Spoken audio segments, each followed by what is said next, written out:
Hello दोस्तों, आज है 1 जुलाई 2026 से जितने भी हरियाणा करंट अफेयर के क्वेश्चन बनते हैं इस वीडियो में डिस्कस करेंगे। हर क्वेश्चन के बारे में इंपॉर्टेंट एक्स्ट्रा पॉइंट पढ़ेंगे हरियाणा करंट अफेयर के। आपको पता होगा कि हमारे एग्जाम्स में हरियाणा करंट अफेयर के क्वेश्चन हमेशा देखने को मिलते हैं, चाहे हरियाणा पुलिस हो, चाहे सीईटी ग्रुप सी व डी या एस्टेट एग्जाम हो। यहाँ से आपको 1 से 2 क्वेश्चन जरूर देखने को मिलेंगे। तो यहाँ पर हम जितने भी क्वेश्चन बनने की पॉसिबिलिटी है सभी क्वेश्चन को यहाँ पर कवर करेंगे। आपको यहाँ कुछ नहीं करना है, प्रश्न को पढ़ना है और सही ऑप्शन को चूज करना है। जैसे हम क्या करते हैं, परीक्षा में बैठते हैं, प्रश्न को पढ़ते हैं और सही ऑप्शन लगाते हैं, वैसे के वैसे ही आपको यहाँ ऑप्शन चूज करना है। सभी क्वेश्चन को कवर करेंगे जिससे कि आपका मिनिमम टाइम लेते हुए आपको मैक्सिमम आउटपुट दे सके।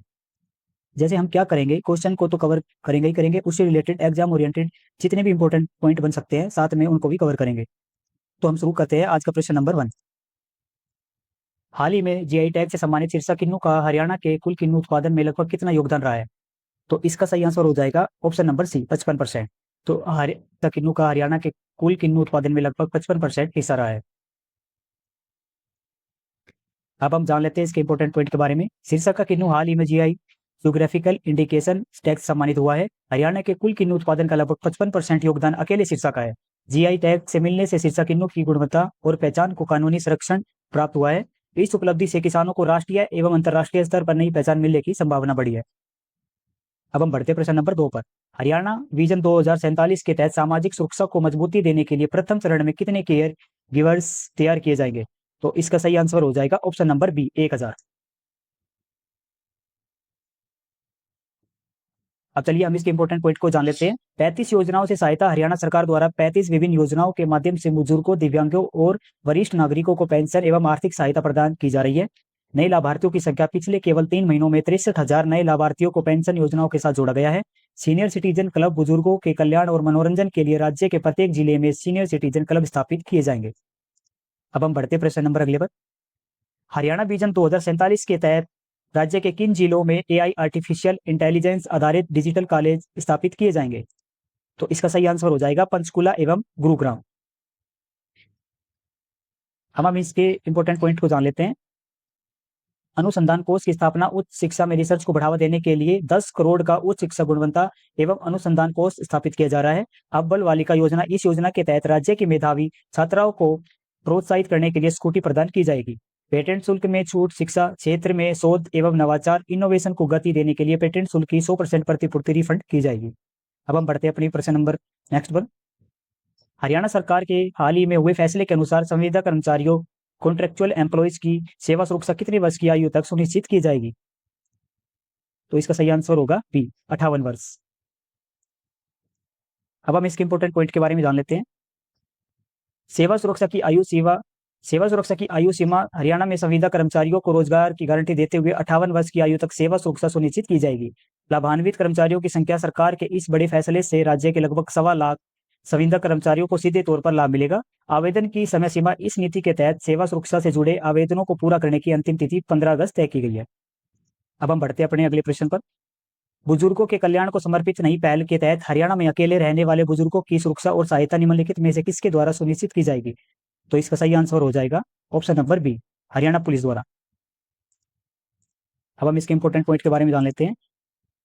हर जिले में क्लब की स्थापना। बुजुर्गों के सामाजिक जुड़ाव और मनोरंजन के लिए प्रदेश के प्रत्येक जिले में एक सीनियर सिटीजन क्लब स्थापित किया जाएगा। प्रशिक्षित केयर गिवर्स वरिष्ठ नागरिकों की स्वास्थ्य और सामान्य देखभाल को बेहतर करने के लिए प्रथम चरण में 1000 प्रशिक्षित केयर गिवर्स तैयार किए जाएंगे। अकेले रहने वाले बुजुर्गों की सुरक्षा। समाज में अकेले रह रहे बुजुर्गों की सुरक्षा, निगरानी और आपातकालीन सहायता सुनिश्चित करने का जिम्मा हरियाणा पुलिस को सौंपा गया है। अब हम बढ़ते हैं अपने आज की नेक्स्ट क्वेश्चन पर। भारत की पहली हाइड्रोजन ट्रेन किस मार्ग पर संचालित की जाएगी? आपको बताना है कि भारत की पहली हाइड्रोजन ट्रेन किस मार्ग पर संचालित की जाएगी। तो इसका सही आंसर हो जाएगा option number B, Jind Sonipat के मार्ग पर भारत की पहली हाइड्रोजन ट्रेन को संचालित किया जाएगा। अब हम इसके इंपॉर्टेंट पॉइंट के बारे में जान लेते हैं। देश की पहली हाइड्रोजन ट्रेन का संचालन हरियाणा के जींद सोनीपत मार्ग पर किया जाएगा। यह भारत की पहली हाइड्रोजन ट्रेन होगी। इस ट्रेन में कुल 10 कोच होंगे। यह ट्रेन हाइड्रोजन फ्यूल सेल तकनीक का उपयोग करके बिजली उत्पन्न करेगी। अब हम बढ़ते हैं अपने आज की नेक्स्ट क्वेश्चन पर। हरियाणा सरकार ने किस वर्ष तक बागवानी क्षेत्र को 2 गुना और उत्पादन को 3 गुना करने का लक्ष्य रखा है? तो इसका सही आंसर हो जाएगा ऑप्शन नंबर सी, 2030 तक। अब हम इसके इंपॉर्टेंट पॉइंट के बारे में जान लेते हैं। हरियाणा सरकार ने बागवानी क्षेत्र को बढ़ावा देने के लिए वर्ष 2030 तक बागवानी क्षेत्र को 2 गुना और उत्पादन को 3 गुना करने का महत्वाकांक्षी लक्ष्य निर्धारित किया है। बागवानी क्षेत्र में पोस्ट हार्वेस्ट प्रबंधन, कीट और रोग प्रबंधन के लिए नए मास्टर डिग्री और पीएचडी कोर्स शुरू किए जाएंगे। महाराणा प्रताप बागवानी विश्वविद्यालय को 14 हॉर्टिकल्चर साइंस सेंटर समर्पित किए जाएंगे। अब हम बढ़ते हैं अपने नेक्स्ट क्वेश्चन पर।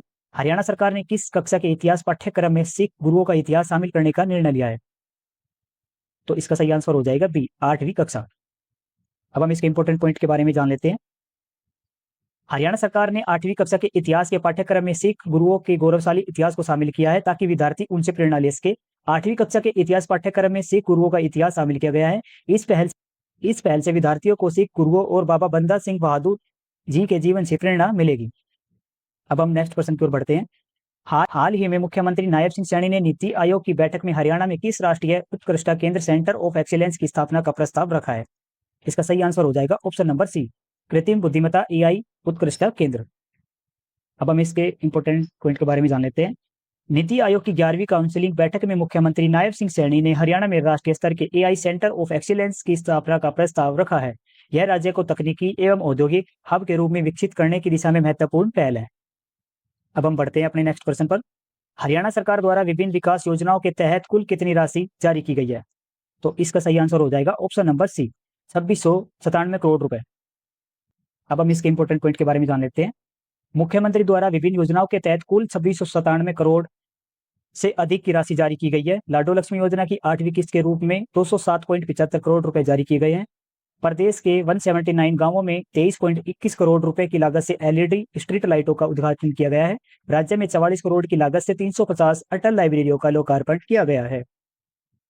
तो फ्रेंड्स, ये था हमारा आज का लास्ट क्वेश्चन। आप अपना फीडबैक कमेंट सेक्शन में जरूर लिखिएगा कि आपको क्लास कैसी लगी। अगर आपको लगता है कि ये क्वेश्चन आपकी हेल्प कर रहे हैं कहीं ना कहीं, तो प्लीज एक छोटा सा रिव्यू हमारे कमेंट सेक्शन में जरूर डालिएगा। धन्यवाद।